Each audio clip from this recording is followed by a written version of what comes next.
So class, let's move towards our lecture of the day. इससे पहले हम लोग कंटेंट्स पढ़ लेते हैं, ठीक है? कि आप लोग की ओवरऑल इंग्लिश कोर्स में आप लोग पढ़ेंगे क्या। सबसे पहले हमारे पास आ जाएगा रीडिंग कॉम्प्रिहेंशन। देन हमारे पास होगा vocabulary, synonyms, antonyms, and then use of prepositions, then use of articles and punctuations. Next, we'll read about the deep concepts of tenses, and then narration, error detection, use of verbs, subject verb agreement, use of pair of words, active and passive voice, coordinating and subcoordinating, conjunctions, and then finally conditional sentences. This is your course outline, and in this, I guess, 2 or 3 months, we would be covering all these elements, inshallah. अच्छा जी, तो आप लोग का course का flow कैसे होगा? Like वो तो आउटलाइन थी ना, अब कोर्स चलेगा किस तरह कि हमारे डेली बेसिस पे किस तरह लेक्चर हुआ करेंगे वो इस तरह होंगे कि सबसे पहले you would be learning about vocabulary, synonyms, ठीक है? और आज हमारा यही लेक्चर है, एंड देन विकेबलरी एंटोनिम्स। तो क्योंकि ये दोनों क्वाइट छोटे छोटे टॉपिक्स हैं और इतने ज्यादा डीप इसमें जरूरी नहीं है, तो इस वजह से इन दोनों को मैंने फर्स्ट डे पे ही रख दिया है। ये दोनों चीजें आप लोग जो है आज कवर करेंगे। Next, we would be learning about the use of pair of words. पहले जो है मैं लाइट टॉपिक्स रख रही हूँ, उसके बाद जो है हम लोग मूव करेंगे हैवी टॉपिक्स की तरफ। ओके जी। Next, we would be learning about use of pair, use of articles and punctuations. Okay. After that, we would be learning about use of prepositions, and then verbs, and then type of verbs, and then we will be covering subject-verb agreement. Next, we will be doing about deep concepts of tenses, and then active and passive voice. Then we would be doing narrations, coordinating and sub-coordinating conjunctions and clauses, conditional sentences, error detection, and lastly reading comprehension. आप लोग की course का outline जो है सारी यही होगी। अगर इन केस मुझे नीड हुई कि इसको अपडेट करने की जरूरत है, इसको अपडेट करने की जरूरत है, तो वो मैं टाइमली करती जाऊंगी और आप लोगों के साथ शेयर करती जाऊंगी। इसके पहले जो है मैं आप लोग के साथ कोर्स की आउटलाइन और जो आप लोग का टाइम टेबल है वो इंशाल्लाह आज ग्रुप में शेयर हो जाएगा। ठीक है? सबको क्लियर हो गया कि क्या क्या पढ़ना है? You guys can use your chat box. Yes, ma'am.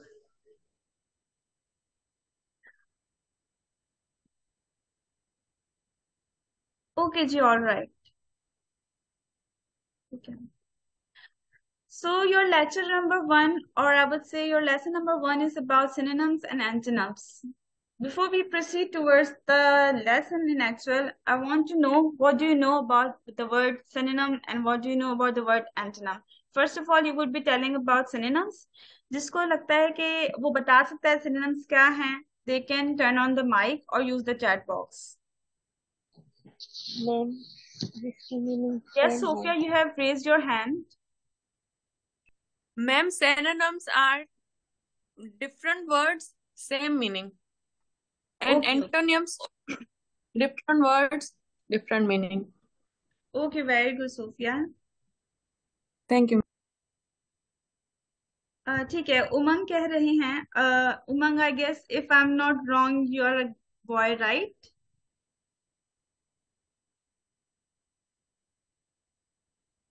अच्छा, गर्ल है, sorry, I am really sorry. जी, उमंग कह रही हैं कि सिनोनिम्स जो है सेम मीनिंग होती हैं, ठीक है? सेम मीनिंग्स, ठीक है।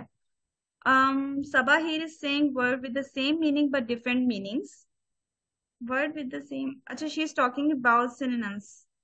ठीक है, same meaning, same meaning. Antonym हो गए हमारे पास अपोजिट मीनिंग। ठीक है जी। आप सबको मतलब आइडिया है कि हमारे पास सिनोनिम्स क्या होते हैं, हमारे पास एंटोनिम्स क्या होते हैं, ठीक है? Yes, ma'am. Synonymous words with have a same or similar meaning. Antonyms are words with the opposite meaning. For example, antonym of the good is bad, while a synonym of good is fine. Like this. Okay, very good. अच्छा जी, सबने माशाल्लाह से बहुत अच्छे से explain किया है। Sophia, do you have any question, और you can like just lower down your hand, क्योंकि आपका हैंड अभी भी रेस शो हो रहा है। Okay okay okay, all right. ठीक है जी। अब हम देखते हैं कि इंग्लिश लिटरेचर में सिनोनिम्स को किस तरह डिफाइन किया जाता है। So these are,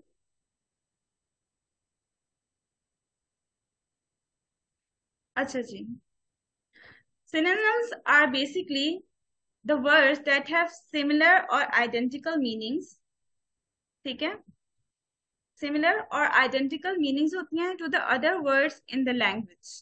They are often used interchangeably in writing and in speech to convey the same idea or message in slightly different way. क्या होता है कि सिनोनिम्स जो है इस तरह के वर्ड्स जिनकी सेम और सिमिलर और आइडेंटिकल मीनिंग्स हो, मतलब ये कि उनका जो है मायना एक जैसे निकले, ठीक है, उनको जो है लैंग्वेज में हम यूज करते हैं, जो हमारे पास अक्सर बात करते हुए लिखते हुए जो है सेम आइडिया देते हैं, लेकिन डिफरेंट वे में। वर्ड्स डिफरेंट हो सकते हैं, आइडियाज उसके पीछे सेम होता है। इसके एग्जाम्पल हमारे पास देख लेते हैं। जैसे हमारे पास है हैप्पी। हैप्पी को हम लोग जॉयफुल भी लिख सकते हैं, ठीक है, या चेयरफुल भी लिख सकते हैं, या फिर जो है एक्साइटेड भी लिख सकते हैं। तो इस तरह के वर्ड्स जो हमारे पास आपस में एक जैसी मायना निकालें, वो हमारे पास सिनोनिम्स होते हैं। नेक्स्ट हमारे पास आ गया बिग। बिग क्या होता है? समथिंग दैट इज ह्यूज, बड़ा हो, कुछ भी हो, ठीक है। तो उसमें बिग में हमारे पास बिग का सिनोनिम लार्ज भी आ जाता है, ह्यूज भी आ सकता है, वास्ट भी आ सकता है। इस तरह की चीजें जो हमारे पास बिग से सिमिलर मीनिंग निकालें, ठीक है, कि कोई चीज बड़ी दिखाएं, तो वो हमारे पास बिग का सिनोनिम हो जाता है। उसके बाद हमारे पास होता है ब्रेव, जो है जैसे कोई बहादुर हो गया, ठीक है, और हम हेरिक को भी बहादुर कहते हैं, ठीक है, करेजियस को भी बहादुर कहते हैं। तो इस तरह के वर्ड्स जो आपस में सिमिलर मीनिंग दिखाएं, वो हमारे पास होते हैं सिनोनिम्स, ठीक है। If you guys don't mind, can we please wait for the अजान, कि अजान हो जाए, उसके बाद हम लोग कंटिन्यू करें lecture. Sure, ma'am. Okay, thank you so much. Just wait for the 5 minutes so that अजान खत्म हो जाए।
अच्छा जी, तो हम लोगों ने सिनोनिम्स के बारे में डिस्कस किया। सबको क्लियर है सिनोनिम्स के बारे में?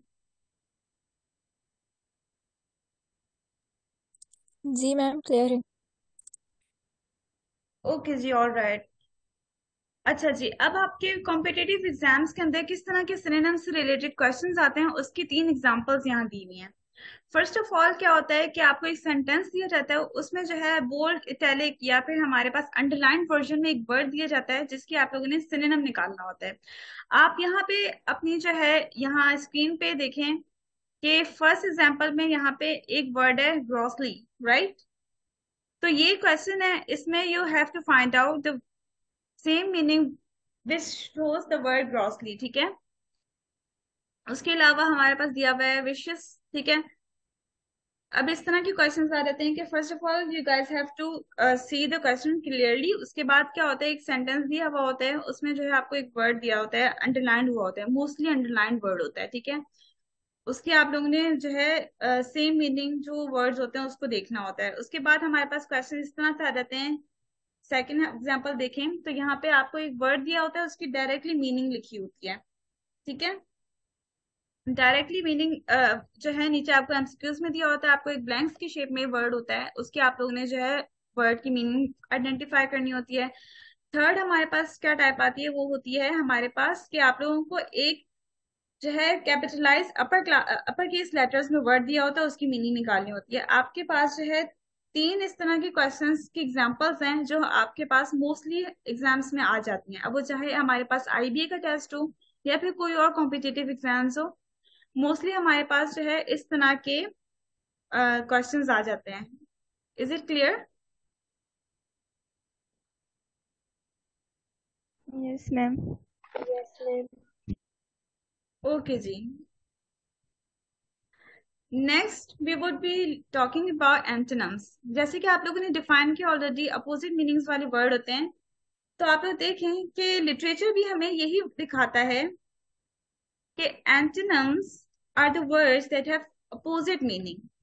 अपोजिट मीनिंग क्या, एक होती है हमारे पास नॉर्मल मीनिंग, ठीक है, जिसको हम सिनोनिम्स भी कहते हैं। एक जो उसका अपोजिट दिखा है, उसका उलट दिखा है, वो वर्ड्स हमारे Dissimilar पास। meaning. जी। Ma'am, okay. I say dissimilar, dissimilar. Okay या डिसिमिलर वर्ड्स, या ठीक है जी class, we were talking about antonyms. तो इस तरह के वर्ड्स जो अपोजिट मीनिंग दिखाएं वो हमारे पास एंटोनिम्स में आ जाते हैं। Antonyms can be useful in writing and speaking to convey contrasting ideas or to emphasize a difference. हमारे पास जिन आइडियाज में डिफरेंस आए, जो आइडियाज अपोजिट हों, या जो आइडियाज आपस में जो है एक काइंड ऑफ अपोजिशन करें, डिसिमिलर हों, तो वो आइडियाज इस तरह के एंटोनिम्स के थ्रू दिखाए जाते हैं। They can be also use to clarify meaning और टू अवॉइड कंफ्यूजन। अब जो है लेट्स सपोज आप लोग कोई बात बता रहे हो, ठीक है, आपको एक वर्ड का अगर आप लोग बता रहे हो कि वी आर हैप्पी, ठीक है, ये एक तो नॉर्मल सी एग्जांपल है। अब किसी को बताने नहीं आ रहा कि वो हैप्पी नहीं है, ठीक है, और इस तरह के यहाँ पे मीनिंग्स में क्या आ जाता है कि आप लोग जो है क्लैरिफाई नहीं कर पाते, तो आप उसकी जगह अनहैप्पी कह सकते हो, आप सैड कह सकते हो, ठीक है। तो ये वर्ड्स हमारे पास हैप्पी के एंटोनिम्स हो जाएंगे, अपोजिट हो जाएंगे, ठीक है। जैसे यहाँ पे आप लोग अगर एग्जाम्पल्स में देखें तो एग्जाम्पल्स में हमारे पास एक वर्ड होता है procrastinate. Does anybody know what's the meaning of procrastinate? To delay. Okay, very good. आज किसी का काम कल पर छोड़ना, like. जी जी, वेरी गुड। किसी भी काम, Delaying something. Very good, okay. अच्छा, क्या होता है प्रोक्रास्टिनेट इज किसी भी काम को डिले करना, ठीक है, लेजीनेस दिखाना या फिर उस काम को बाद में करना, ठीक है। इसका अपोजिट हमारे पास वर्ड आता है प्रीक्रास्टिनेट और प्रीक्रास्टिनेशन। अगर आप यहाँ पे प्रोक्रास्टिनेशन लगा देते हैं, ठीक है, इसमें क्या होता है कि आप उस काम को गिवन टाइम से पहले कर लो, काफी पहले कर लो, ठीक है, On नॉर्मल time. नहीं लेकिन पहले। जी। Ma'am, on time कहा मैंने.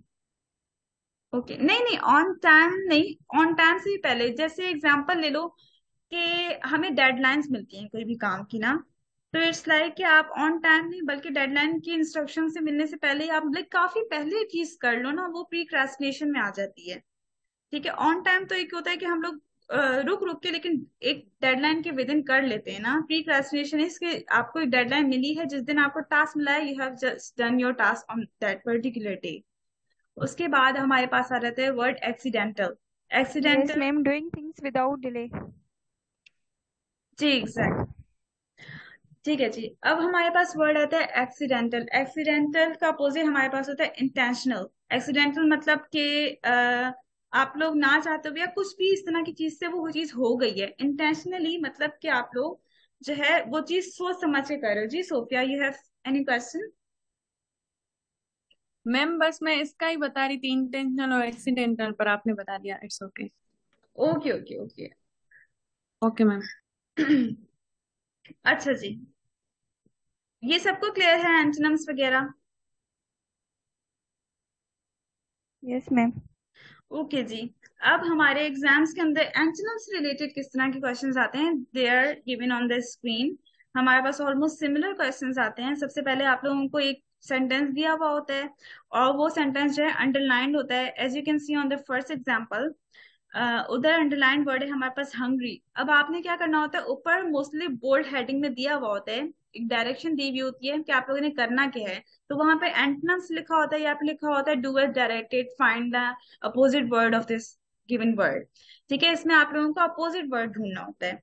और फिर सेकंड हमारे पास एग्जांपल ये है कि आप लोगों को अगेन जो है एक काइंड ऑफ अंडरलाइन वर्ड दिया हुआ होता है, उसमें जो है हमारे पास एक डायरेक्शन दी हुई होती है। थर्ड में आप लोगों को सिर्फ एक वर्ड दिया होता है, ठीक है, कोई सेंटेंस नहीं होता। फिर आप लोगों ने जो है उस वर्ड से उसकी जो है अपोजिट वर्ड ढूंढना होता है। नेक्स्ट इसकी इंपॉर्टेंस क्या है, हमारी सिनोनिम्स और एंटोनिम्स हम लोग पढ़ तो रहे हैं, हम लोग जो है सीख रहे हैं, हमने जस्ट बिकॉज टेस्ट सॉल्व करना है इसकी ये इंपॉर्टेंस नहीं है ना, इसकी दूसरी भी इंपॉर्टेंस होती है। तो दिस इज बेसिकली सिनोनिम्स और एंटोनिम्स क्या करते हैं, हमारी विकेबलरी को इनहेंस करते हैं। किस तरह, students can expand their vocabulary and improve their ability to express themselves more effectively in speaking and writing. अच्छा, एक होता है नॉर्मल पैराग्राफ। अब हमारे सामने कुछ लिखा हुआ आता है किसी का, उसने जो है डिफरेंट तरीके के वर्ड्स यूज किए हुए हैं। एक तो नॉर्मल रेंज के वर्ड होते हैं, ठीक है। एक जो होते हैं जो हमारे पास थोड़े अबव नॉर्मल रेंज होते हैं वर्ड्स, जिस तरह आप लोग ह्यूज को जायगेंटिक लिख सकते हो, ठीक है। हैप्पी को जो आप लोग लिख सकते हो एक्साइटेड लिख सकते हो, उस तरह की चीजें। तो जब आप सेंटेंस में या बोलने में उस तरह के वर्ड यूज करते हैं तो आप लोग की विकेबलरी इनहेंस होती है और सुनने वाले को, देखने वाले को काफी इंप्रेसिव लगता है ये चीज। सेकंड क्या होता है, अवॉइड रिपीटेशन। अब क्या होता है, बाय यूजिंग सिनोनिम्स और antonyms students can very their vocabulary and make their writing more interesting and engaging. First point से रिलेटेड ये एनहांस या आप जब आप अपनी राइटिंग को करते हैं तो इसमें क्या होता है, अब आप एक ही वर्ड बार बार रिपीट करेंगे कि लेट्स सपोज आप लोग मॉर्निंग वॉक पे लिख रहे हैं, ठीक है, आप उसको बार बार जो है उस एरिया में सिर्फ यही बताओ कि I was walking and again आप ये लिखो कि वॉकिंग वॉकिंग। तो ये पढ़ने वाले को लगता है कि काइंड ऑफ एक बोरिंग चीज लगती है, लेकिन हमारे पास चलने के भी डिफरेंट वेज होते हैं ना। तो अगर आप उन वर्ड्स को यूटिलाइज करते हुए लिखेंगे तो रीडर को या लिसनर को आपकी वो चीज काफी इंगेजिंग और इंटरेस्टिंग लगती है। Next is clarifying meaning. अब by using synonyms student can clarify the intended meaning and avoid confusion. कुछ इस तरह के वर्ड्स होते हैं जो हमारे विकेबलरी में सेव नहीं होते, ठीक है। जैसे कह लो एक्स्ट्रा वर्जेंट हो गया। अब हम कहते हैं प्रोक्रास्टिनेटर पे कह लेते हैं कि हम कहते हैं ज्यादातर वी आर लेजी। अब लेजी वर्ड काइंड ऑफ बहुत नेगेटिव मीनिंग देता है, लेकिन if you are using the word procrastinator like I am procrastinator in doing my work, तो फिर ये काइंड ऑफ एक आपको मेंटेन लेवल पे काइंड ऑफ पॉजिटिव डायरेक्शन की तरफ सेंटेंस बताएगा। तो आपकी मीनिंग को सेंटेंस को क्लैरिफाई करने के लिए वर्ड्स हमें ज्यादा से ज्यादा सिनोनिम्स और एंटोनिम्स यूज करेंगे तो हमें हेल्पफुल होते हैं। Next is understanding the text. अब क्या होता है, student can better understand what they read and interpret the intended meaning of the text. Synonyms और एंटोनिम्स को पढ़ने से आप लोग जो है इंटेंडेड मीनिंग, एक टेक्स्ट क्या बताना चाह रहा है वो चीज आप लोगों को क्लैरिफाई होती है। एंड लास्टली आप लोग की क्रिटिकल थिंकिंग की डेवलपमेंट होती है। किस तरह कि आप लोग को जब डिफरेंट वर्ड्स मिलते हैं तो आप लोग डिफरेंट वर्ड्स को जो है क्रिटिकली थिंक करके उनको यूटिलाइज भी कर सकते हैं, उनको सिलेक्ट भी कर सकते हैं अपने मैसेज को जो है दूसरे तक डिलीवर करने के लिए। Is that clear?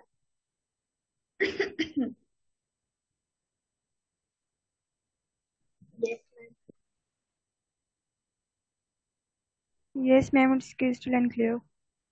ओके जी। अब कुछ ट्रिक्स एंड टेक्निक्स पे आ जाते हैं, क्योंकि विकेबलरी हमारे पास बहुत वास्ट है, ठीक है। एक विकेबलरी हमारे पास काइंड ऑफ डर है कि हम किस तरह सॉल्व करेंगे, क्योंकि हम जाहिर सी बात है we are human beings and we can not just like memorise करना, कह लो रट्टा लगा लो कि हम इतनी बड़ी डिक्शनरी को हम लोग याद नहीं कर सकते। इवन कोई भी प्रोफेसर भी होगा ना, उसको भी हर एक वर्ड की मीनिंग पता होगी। तो इसके कुछ ट्रिक एंड टेक्निक्स होते हैं जो मोस्टली एग्जाम्स में यूज हो जाते हैं, काफी हद तक आप लोग को हेल्पफुल होते हैं। फर्स्ट ऑफ ऑल मैं एम्फोसाइज यही करूंगी कि आपको वो वर्ड ऑलरेडी पता होना चाहिए, ठीक है। कुछ इस तरह के वर्ड्स होते हैं जो आप लोग अपने डेली लाइफ में यूज कर लेते हैं। अच्छा, यहाँ पे मैं एक और एग्जांपल आप लोगों को दूं इससे पहले कि एक चीज शेयर कर लूं कि आईबीए के स्पेसिफिकली एग्जाम्स में आप लोग के पास सिनोनिम्स और एंटोनिम्स के लिए एक सेंटेंस आता है, खाली वर्ड्स नहीं आते। खाली जो डिफरेंट वर्ड्स होते हैं कि इस वर्ड की आप सिनोनिम लिखें या फिर इस वर्ड का एंटोनिम लिखें, वो डिफरेंट कॉम्पिटेटिव एग्जाम्स में आ जाते हैं। लेकिन हमारे जो है सकर आईबीए के टेस्ट में बेसिकली आप लोग को एक सेंटेंस दिया होता है, आप लोग को उस सेंटेंस का एंटोनिम या सिनोनिम फाइंड करना होता है। इससे क्या होता है कि इससे आप लोग को एक हेल्प मिल जाती है कि आप उस वर्ड का कॉन्टेक्चुअल मीनिंग निकाल सकते हो। अगर आप लोग को उस वर्ड की मीनिंग नहीं आ रही लेकिन आप उस सेंटेंस को पढ़ोगे तो आपको वाज़ेह होगा कि शायद ये वर्ड इस तरह की मीनिंग बता रहा है। तो इससे क्या होता है हम लोग उस वर्ड को समझ लेते हैं। लेकिन स्टिल आई वुड एम्फसाइज कि you should know the word. ठीक है, अपनी विकेबलरी को इनहेंस करें, पढ़ें, लोगों को सुने, डिफरेंट चीजें पढ़ेंगे तो आप लोग की विकेबलरी इनहेंस होगी। जब आप लोग को लगे कि एक न्यू वर्ड आ रहा है आपके पास, ठीक है, एक नया वर्ड आपने सीखा, आप उसको नोट डाउन कर लें, उसकी डिक्शनरी में मीनिंग सर्च करें, और बेस्ट ये होगा कि आप उस वर्ड को यूटिलाइज करें अपनी डेली लाइफ में। एक नया वर्ड सीखा उसको अपनी लैंग्वेज में यूटिलाइज कर लें, उसके बारे में लिखें, कुछ भी कर सकते हैं आप, लेकिन जो है अपनी विकेबलरी को भी इनहेंस करें। सेकंड हमारे पास ट्रिक क्या रहती है, you know the translation of the word. आपको एक वर्ड पता है, आपको उसकी ट्रांसलेशन पता है, ठीक है। लेट सपोज हमारे पास एक वर्ड है ह्यू, ठीक है, ह्यू वर्ड है। अब हो सकता है आप लोग को पता हो सकता है ना पता हो, लेकिन अगर आप लोग उसकी ट्रांसलेशन पता है कि ह्यू मीन्स रंग होता है, कोई भी हमारे पास कलर दिखाता है, तो नीचे गिवन एग्जांपल्स में आप लोग उस वर्ड की ट्रांसलेशन करके भी मीनिंग निकाल सकते हैं। डिफरेंट टाइप के वर्ड्स आते हैं, अगर आप लोग को उस वर्ड का मीनिंग पता है और ट्रांसलेट कर सकते हैं प्रॉपरली, तो नीचे गिवन वर्ड्स में अगर आप लोग उन वर्ड्स की मीनिंग नहीं आ रही, मतलब इंग्लिश में मीनिंग नहीं आ रही, तो आप लोग तकरीबन लगभग इस तरह आइडेंटिफाई कर सकते हैं। ये जो है हमारे पास सरफेस लेवल के ट्रिक्स हैं जो हमें काइंड ऑफ हेल्प कर सकते हैं, लेकिन नॉट प्रॉपरली हमें हेल्प कर सकते हैं। स्टिल हमारे पास यही है कि थर्ड पॉइंट के अंडरस्टैंड द वर्ड। आपको उस वर्ड को समझना है, ठीक है। वर्ड्स हमारे पास अक्सर छुपे हुए वर्ड्स होते हैं। जैसे हमारे पास वर्ड है रेगुलर। रेगुलर मीन्स रोजमर्रा की जिंदगी में ना, मतलब चलती चीज आ रही है। अगर आप लोग को वर्ड इर्रेगुलर मिल गया है तो आप लोग अगर उसका सफिक्स या प्रीफिक्स को इधर उधर करके ट्राई करो उस वर्ड को आइडेंटिफाई करने की, अंडरस्टैंड करने की कि वर्ड कहना क्या चाह रहा है। अक्सर वर्ड्स हमारे पास एडजेक्टिव्स होते हैं, एडवर्ब्स होते हैं, वर्ब्स होते हैं। तो ये वर्ड्स क्या होते हैं, ये हमारे एक वर्ड को थोड़ा सा मॉडिफाई करके एक अलग सी मीनिंग दे देते हैं, लेकिन सिमिलर होती है। तो आप उस तरह के वर्ड्स को गौर से आइडेंटिफाई करने की कोशिश करो कि हमारे पास ये वर्ड एक्चुअल है क्या। क्लियर है ये सबको points? Yes, ma'am, your teaching style is so fabulous. Okay, thank you so much. Okay, next हमारे पास फोर्थ पॉइंट है, words starting with R E ends with I R. इस पॉइंट को समझते हैं कि ऐसे वर्ड्स जो हमारे पास आर ई से स्टार्ट हो, वो हमेशा जो है आई आर के सिनोनिम्स देते हैं, ठीक है। इस तरह के हमारे पास सिनोनिम, सॉरी एंटोनिम्स हो गए, कुछ भी हो गए हमारे पास। जैसे वर्ड हो गया रेगुलेशन, ठीक है। अब इसका वर्ड का अपोजिट आई आर से स्टार्ट होगा, इरेगुलेशन, ठीक है। क्लियर हुआ? मैम, जी जी। रीअरेंजमेंट का क्या होगा? अच्छा जी, रीअरेंजमेंट। कुछ ऐसे वर्ड्स होते हैं जो हमारे पास एक्चुअल वर्ड मीनिंग वाकई नहीं देते, क्योंकि रीअरेंजमेंट का अरेंजमेंट होगा, ठीक है, ये तो क्लियर है सबको। हम यहाँ पे जो है कुछ एक्सेप्शंस पढ़ रहे हैं टिप्स एंड ट्रिक्स में। जो हमारे पास एक्सेप्शंस हैं कि इस तरह के वर्ड्स हों तो वो इस तरह से एंड हो सकते हैं, लेकिन रीअरेंजमेंट ऑब्वियस सी चीज है कि वो अरेंजमेंट होगा। रीअरेंजमेंट का हम लोग कोई अपोजिट या सिनोनिम वगैरह, तो सिनोनिम तो देख सकते हैं, लेकिन इन एंटोनिम्स के लिए हमारे पास काफी मुश्किल होता है। तो ये मैं आपको ऑलरेडी एम्फसाइज इस चीज पे कर रही हूँ, you guys have to learn the vocabulary, you have to understand the word. इस तरह नहीं हो सकता कि जो मैं टिप्स एंड ट्रिक्स बता रही हूँ कि वही पेपर्स में आप लोग को हेल्प आउट करें। हो सकता है उस तरह के कोई वर्ड्स अवेलेबल ना हो, लेकिन स्टिल मैंने आप लोग को एक जो है काइंड ऑफ वो बता दिया है, एक इजी वे बता दिया है कि सखर आईबीए के टेस्ट में आप लोगों को सेंटेंसेस दिए जाते हैं, आप लोग को वर्ड्स नहीं दिए जाते डायरेक्ट। तो सेंटेंसेस ही आप लोग कॉन्टेक्चुअल मीनिंग। मैम वो एग्जाम्पल देना प्लीज। ओके जी, एग्जाम्पल हम लोग पीछे स्लाइड्स पे ही चलते हैं, ठीक है, यहाँ पे देख लीजिए। फर्स्ट क्वेश्चन में फर्स्ट आप लोग के पास लिखा है the people must go angry sorry hungry, right? ये एक सेंटेंस है। अब यहाँ पे हमारे पास हंग्री को अंडरलाइन किया हुआ है। क्वेश्चन में ऊपर आप लोग को डायरेक्शन ये दी जाएगी कि आप इसके वर्ड का एंटोनिम फाइंड करें। डायरेक्शन मिल गई। उसके बाद आप लोग क्या करेंगे, वर्ड कौन सा हमारे पास हंग्री है वर्ड, जाहिर सी बात है उसको एम्फेसाइज किया हुआ है, अंडरलाइन किया हुआ है, तो बेसिकली हम लोगों ने इसी वर्ड को फाइंड करना है।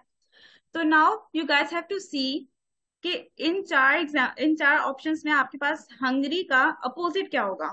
वेल केप्ट अगर आप देखें तो वेल केप्ट हमारे पास हंगरी का अपोजिट होता है? No, ma'am. ठीक है, It should be D option.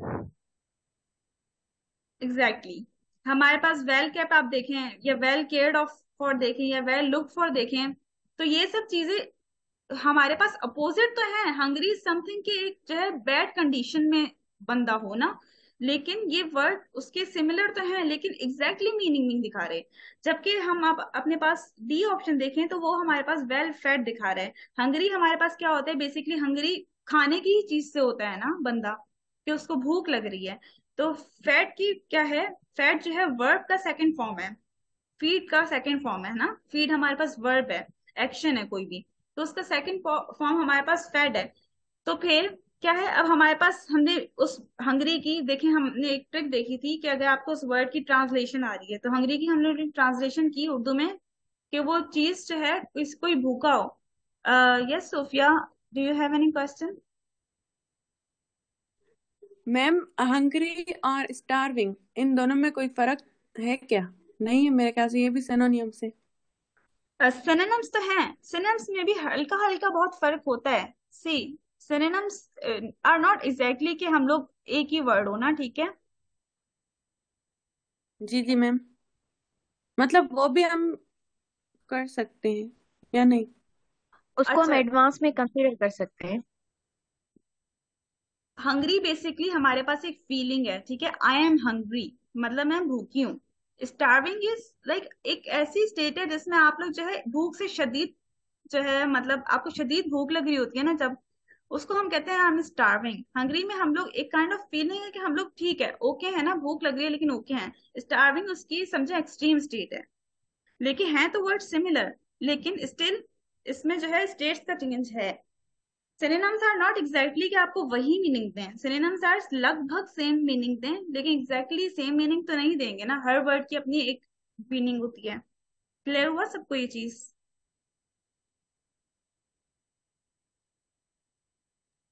Yes, ma'am. We take your point. Okay जी। अच्छा, अब हमारे पास मैंने आपको बता दिया, इस पे एम्फसाइज कर दिया कि आईबीए के टेस्ट में आपको ये हेल्प करेगा कि आपको एक सेंटेंस मिला हुआ होगा, आपको वर्ड अंडरलाइन हुआ हुआ होगा, उस वर्ड की आप लोगों ने मीनिंग आइडेंटिफाई करनी है। तो यहाँ से आप लोग ट्रांसलेशन वाले मेथड से कर सकते हैं ट्राई।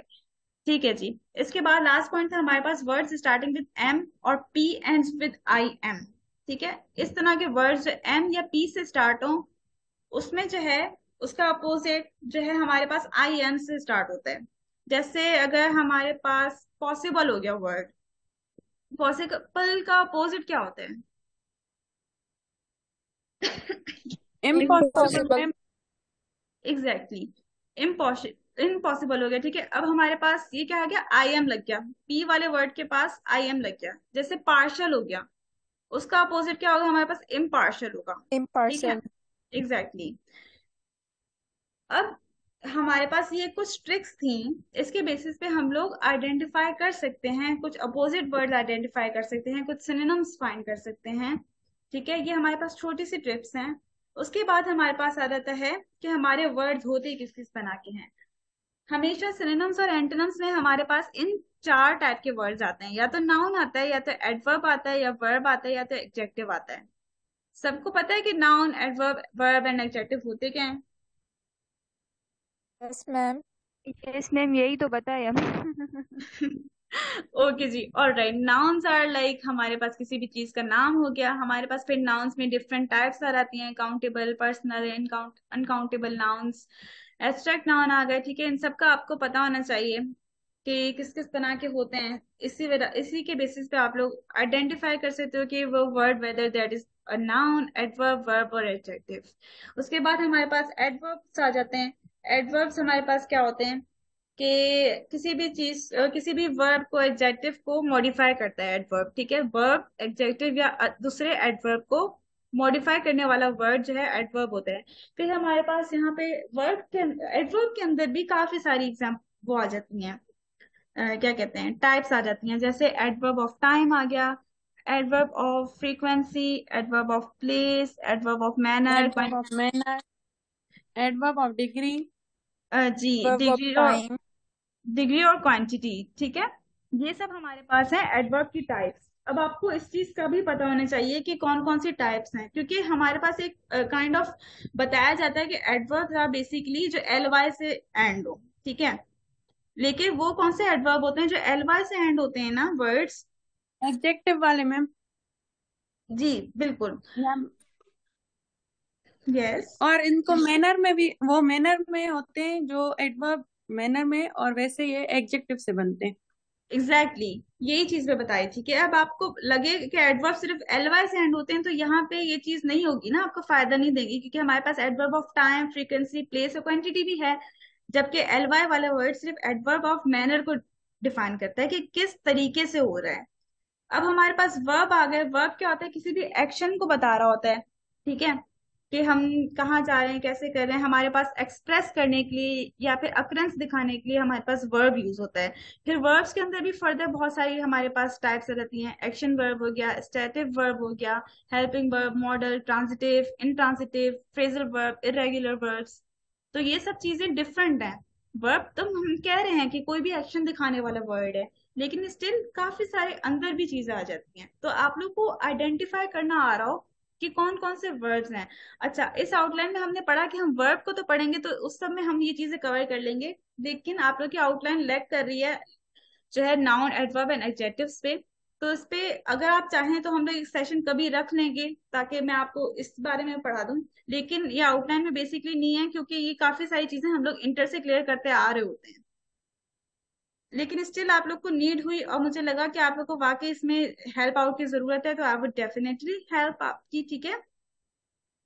और लास्टली हमारे पास एडजेक्टिव्स होते हैं। एडजेक्टिव्स का भी सबको पता है क्या होते हैं, कि हमारे पास डिग्री शो करता है नाउन की या प्रोनाउन की, ठीक है, स्टेट शो शोज करता है। क्वालिटी, शोज क्वालिटी और क्वांटिटी। एग्जैक्टली, क्वालिटी हो गया, क्वांटिटी हो गई। हमारे पास शेप, कलर, टेक्सचर, ये सब चीजें हैं। किसी भी एक चीज को बताने के लिए हम लोग एडजेक्टिव्स यूज करते हैं। जैसे मैम ब्रेवली हो गया। जी, करंटली करंटली क्या है, इसको एडवर्ब कह सकते हैं? करेंटली को एडवर्ब, जी, टाइम वो दिखा रहे हैं ना, adverb of adverb of time. Time. जी, ओके। ठीक है। तो एडजेक्टिव्स हमारे पास किसी भी जो है साइज को दिखा रहा है, कलर को दिखा रहा है, क्वांटिटी को दिखा रहा है, क्वालिटी को दिखा रहा है, इस तरह के वर्ब्स। जैसे सॉफ्ट हो गया, ब्रेव, हार्ड, ठीक है। ये सब हमारे पास ये चीज आगे एडजेक्टिव्स हैं। अब क्वेश्चंस में क्या होता है, हमारे पास मोस्टली जो वर्ड्स आते हैं वो नाउन होते हैं, एडवर्ब होते हैं, वर्ब होते हैं या एडजेक्टिव्स होते हैं। इसके अलावा बहुत रेयर केसेस होते हैं जहां पे कोई और वर्ड आ जाए, वरना हमारे पार्ट्स ऑफ स्पीच में से इन चार चीजों पे हमारे पास सिनोनिम या एंटोनिम्स का क्वेश्चन आता है। ठीक है जी। अब आपके पास सपोज नाउन किस तरह आप लोग आइडेंटिफाई करें कि हमारे पास नाउन कौन सा वर्ड है। अब आपके पास वर्ड आ गया, आपको आइडेंटिफाई नहीं करना आ रहा, तो उसके कुछ ट्रिक्स हैं। किस तरह कि let me edition. Open the, okay, कोई ऐसा वर्ड जो SION से खत्म हो रहा हो उसको आप कहोगे नाउन। कैसे, हमारे पास है जैसे डिल्यूजन, ठीक है, ये प्लीज पर्डन माई राइटिंग, ठीक है। हमारे पास डिल्यूजन वर्ड है। अब SION से खत्म हो रहा है, ठीक है ना, तो ये वर्ड भी हम कहेंगे, कंसीडर करेंगे, अच्छा ये नाउन है। ये आइडेंटिफाई करने के लिए कि कौन से वर्ड हमारे पास नाउन होते हैं, कौन से एडवर्ब, एडजेक्टिव, वर्ब, ये सब हम लोग अभी आइडेंटिफिकेशन सीख रहे हैं कि उस वर्ड को किस तरह हम लोग आइडेंटिफाई करें कि हम लोग उसको फाइंड कर सकें। अच्छा, यहाँ पे आइडेंटिफाई करने का मकसद क्या है, वो बेसिकली यही है कि जो नाउन होगा उसका सिनोनिम या एंटोनिम वो भी नाउन होगा। अगर आपके पास कोई वर्ब आ रहा है, कोई वर्ब है, ठीक है, तो उसका जो सिनोनिम और एंटोनिम होगा वो भी वर्ब ही होगा, नाउन या एडजेक्टिव वगैरह इस तरह नहीं होगा। ठीक है, तो इस तरह से हम लोग आइडेंटिफाई करते हैं कि कौन सी चीज नाउन है। तो उसका हमारे पास ऑप्शंस में जो नाउन होगा ना, वही हम लोग उसको राइट करेंगे। जैसे टीएच हो गया, तो टीएच में हमारे पास रेथ वर्ड आ जाता है, WREATH। ठीक है, रेथ, उसकी क्या मीनिंग होती है? ज्वेलरी। जैसे MENT पे किसी को कोई नाउन आ रहा है? Cement ma'am. Movement, movement. Amusement. Cement. Okay, very good. Movement, amusement, ये सारी चीजें हैं। गारमेंट हो गया। ठीक है, अब ER पे जैसे टीचर, रीडर, प्रोफेसर, हमारे पास OR आ गया। OR पे हमारे पास एक्टर हो गया। TY पे हमारे पास terror. Director. Ma'am terror. Terror. Okay यार, टेरर भी हमारे पास नाउन में आ रहा है। ठीक है। हेक्टर। एक्टर, जी बिल्कुल। उसके बाद TY पे हमारे पास प्रायोरिटी हो गई, ऑनेस्टी हो गई। प्रिटी। प्रिटी। प्रीटी एडजेक्टिव होगा, क्योंकि वो हमारे नाउन को ओ डिफाइन कर सॉरी रहा है। Sorry sorry, quality quality. Exactly exactly. वो उसके जो है यूनिकनेस को डिफाइन कर रहा है ना, किसी भी पर्टिकुलर चीज की, तो वो तो एडजेक्टिव राइट होगी हमारे राइट पास। ठीक है। राइट। अच्छा जी, उसके बाद हमारे पास RI से पोइट्री हो गया, जो कि मुझे बिल्कुल नहीं आती।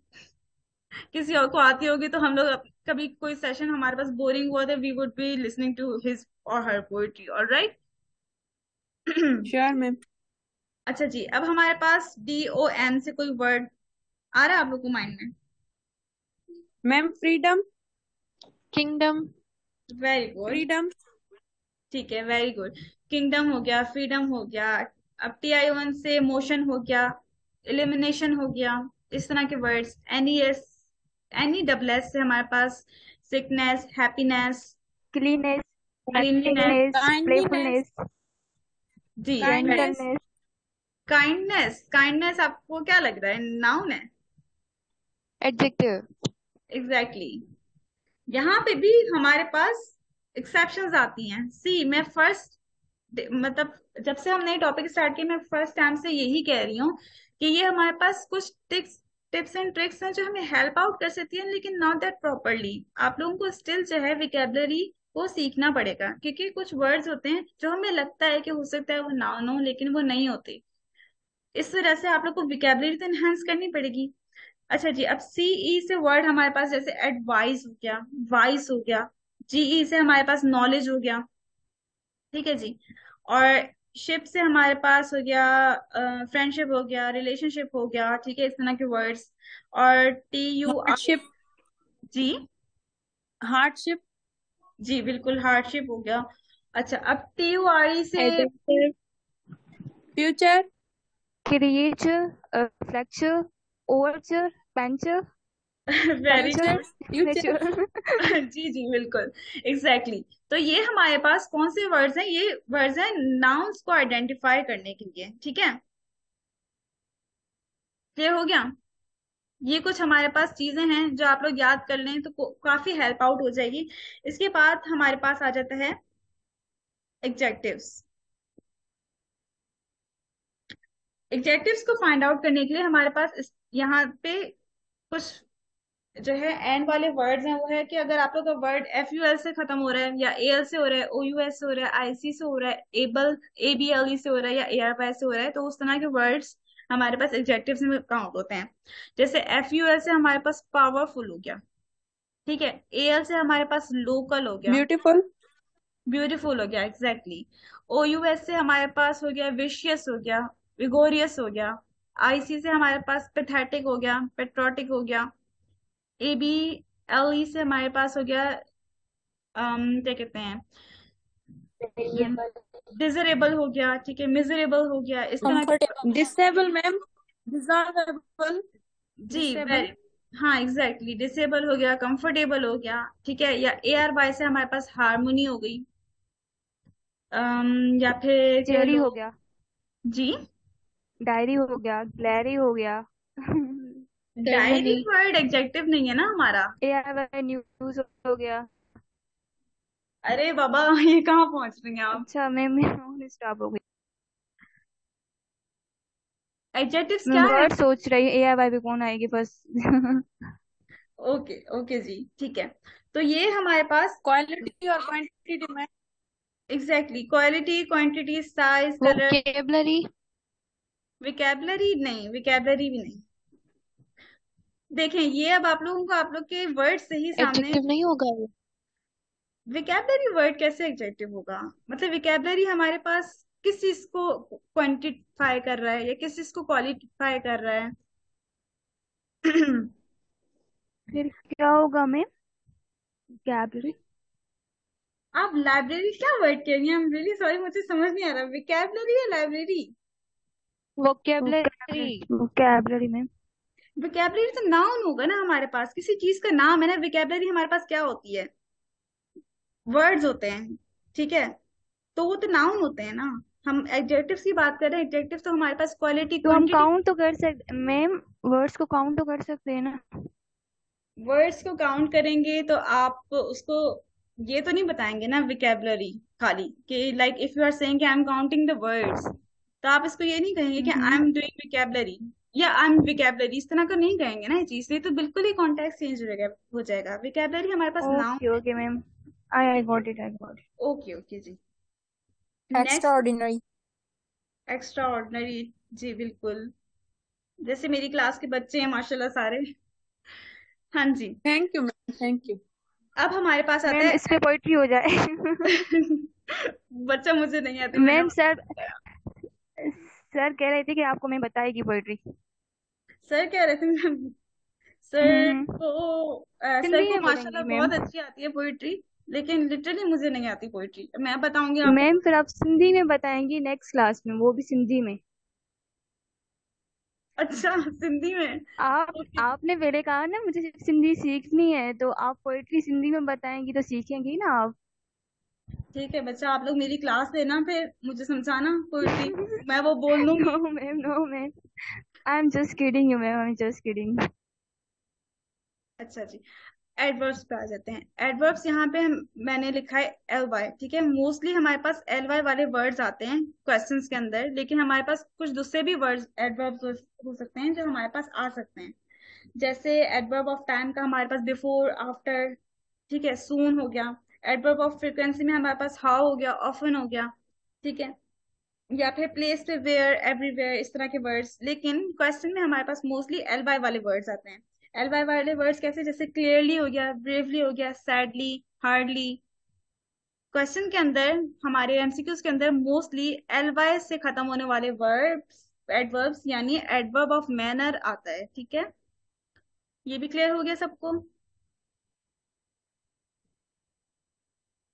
Is it clear? जी जी मैम, क्लियर हो गया। ओके जी। अब लास्टली हमारे पास है वर्ब्स। हमने बात की कि वर्ब्स हमारे पास कोई भी एक्शन को दिखाते हैं, एक्सप्रेशन को दिखाते हैं। तो हमारे पास वर्ब्स को फाइंड आउट करने के हमारे 3-4 वेज होते हैं। फर्स्ट ऑफ ऑल आपको पता होना चाहिए कि फर्स्ट फॉर्म ऑफ वर्ब क्या है, बेस फॉर्म ऑफ वर्ब क्या है, ठीक है। अगर जिसको ये पता है वो इजीली आइडेंटिफाई कर सकता है। जैसे हमारे पास अराइज हो गया फर्स्ट फॉर्म, ठीक है। बीट हो गया, ब्रेक हो गया, इस तरह के वर्ड जो एक्शन दिखा रहे हैं, लेकिन इसकी फर्स्ट फॉर्म में। सेकंड फॉर्म को आप लोग मोस्टली कैसे आइडेंटिफाई कर सकते हैं? वो ये होता है कि सेकंड फॉर्म में आपके पास ईडी लगा होता है। जैसे टॉक हो गया, टॉक का सेकंड फॉर्म हमारे पास टॉक्ड होगा, लेकिन still second form of verbs हमारे पास हमेशा ईडी से खत्म नहीं होते। क्योंकि जैसे मैंने पहले एग्जांपल दी कि आपके पास वर्ड अराइज है, तो अराइज का सेकंड फॉर्म क्या होगा? किसी को कोई आइडिया अरोज। है? एग्जैक्टली हमारे पास अरोज है, हमारे पास अरोज या अराइज्ड नहीं होगा ना। तो यहाँ पे भी हमारे पास एक्सेप्शन आ रही है कि कुछ वर्ब्स हैं जो हमारे पास हमेशा ईडी पे खत्म नहीं होते। जैसे बीट हो गया, तो हम बीट का सेकंड फॉर्म बीटेड नहीं लिखेंगे कि ही बीटेड नहीं। बीट का bat second form, beaten. Beat का सेकंड फॉर्म बैट बेटा, ma'am, bat bat ma'am. Beaten.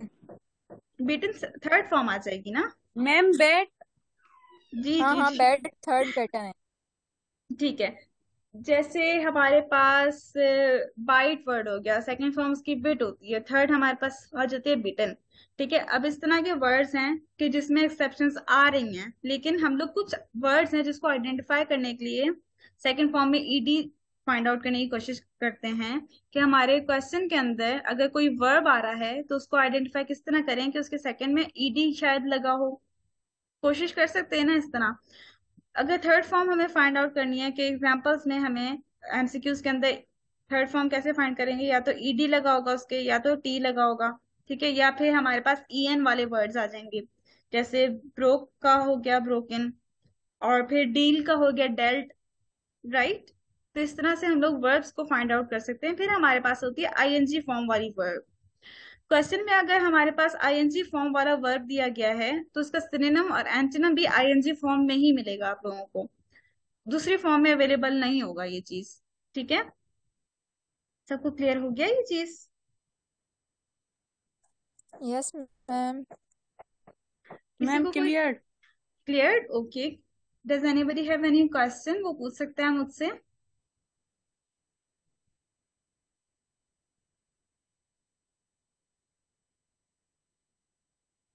किसी को कोई क्वेश्चन है?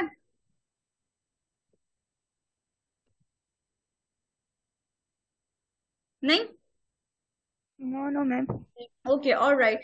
अब जो है मैं आप लोगों के साथ एक वर्ड फाइल शेयर कर रही हूँ आप लोग के व्हाट्सएप के ग्रुप्स में। अब आप लोगों ने क्या करना है, उस फाइल को सॉल्व करना है, ठीक है। क्लास का ऑलमोस्ट टाइम हमारा कवर हो रहा है, लेकिन मैं क्या चाहती हूँ कि आप लोग के पास ये जो 20 मिनट रिमेनिंग है, आप लोग उस वर्ड फाइल को सॉल्व करो, और उस 20 मिनट के अंदर मुझे 9 बजे तक वो सारी फाइल सॉल्व मिलनी चाहिए।